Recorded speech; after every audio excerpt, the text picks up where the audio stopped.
going on, guys? Welcome to Steve Does Stuff. I'm Steve, and today we are doing some truck maintenance stuff. So if you guys have been following along, I've turned my truck into a truck camper. We've got a 10,000 kilometer, call it 18-day road trip coming up, followed by a 6-day backcountry trip. Truck's been gone through top to bottom. We've done, transmission, a lot of major maintenance stuff, and the very last thing I need to do is front and rear differential oil changes. First thing I do, just get the truck level. Handy dandy level says I am good enough. Once the truck's nice and level, gotta go grab the spare tire kit, because you don't need to jack the back up, but you definitely should be lowering the spare tire so you can get at the rear diff. Make sure you go square end in, if that's the way you want to go.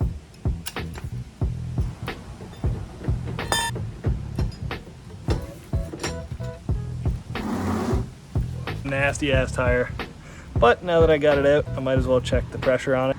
30-ish, it's good enough. Now that our spare tire's out of there, we got a little bit more room. I'm gonna suck this guy back up into the crank.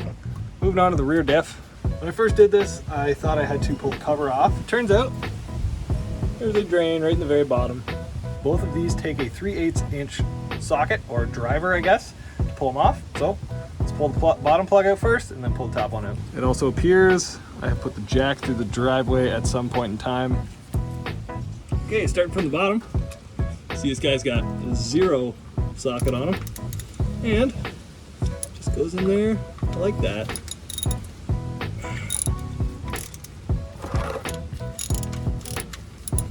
Oh no!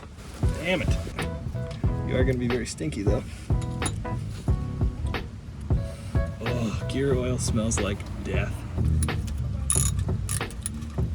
And the magnet for the bottom, not much material. Just a handful of super duper fine stuff, so that's exactly what we wanted to see. That's, super fine metal shavings, but that's alright. In you go.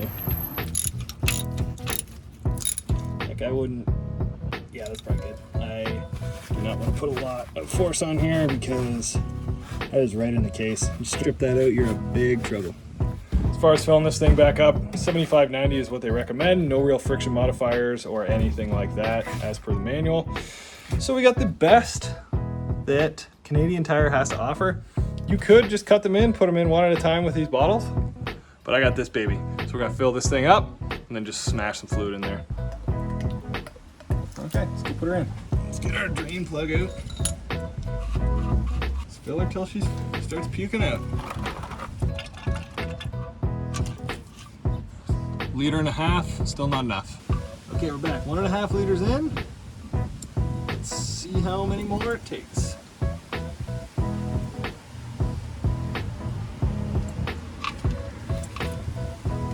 Okay, we were there. So I'm gonna say, just give her a little shot. Yeah, I'd say we're there. This whole thing takes just over 1.5 liters. Don't want to overfill them because I have to assume that that's going to build up too much pressure and you're going to blow your diff seals apart, or sorry, your rear axle seals. The bad news is I dropped the plug in here, so I'm going to fish that thing out. So as far as how often I change the rear diff, I do it every, say, like 1 to 2 years, based on how much I'm driving, how much I'm towing, as well as how well the rear diff is functioning. This has the G80 Eaton rear locker in it. And I find when the fluid starts to get dirty, the locker will not unlock very easily. So it slips, it engages, and then it has a hard time letting go. Change the fluid, it just goes totally away. Front diff, maybe every 80,000 kilometers, just because it's never a 4-wheel drive. Rear diff's done, pan's empty, fluid filler 4000 is back full up. Let's go crawl under the front of the truck and drop the fluid. So even though the truck is up off the ground, there's not much clearance. Like, my chest barely fits under this thing. However, front differential, a little bit smaller than the back. Your drain plug is right on the very bottom of this thing, and it is a 3/8 inch, and then your fill plug is right on the front.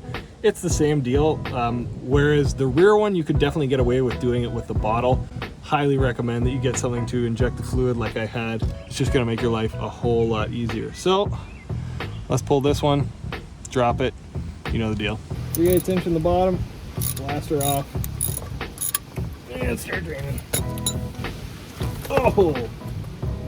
I got nuked. Felt like it had some pressure in it. Man, this fluid is much nicer than the rear. It's all over my hand. Oh, it's all over the driveway. No! Oh, it's all over my phone too. Good news is the GM fluid smells like grape, so that's nice. Okay, let's do a damage assessment on the phone. Oh no. She's soaked. Okay, that was unexpected. Puked oil all over my phone and I just spent an hour cleaning it. Didn't see that coming. Anyway, back to it. Looks like a massacre took place under here. That's not gonna bring up the property value. There we go. Yep, that's the plug all right. There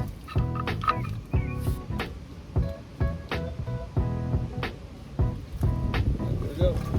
Oh no, out of the wind. Oh god, why? Good enough. Put you back in your hole.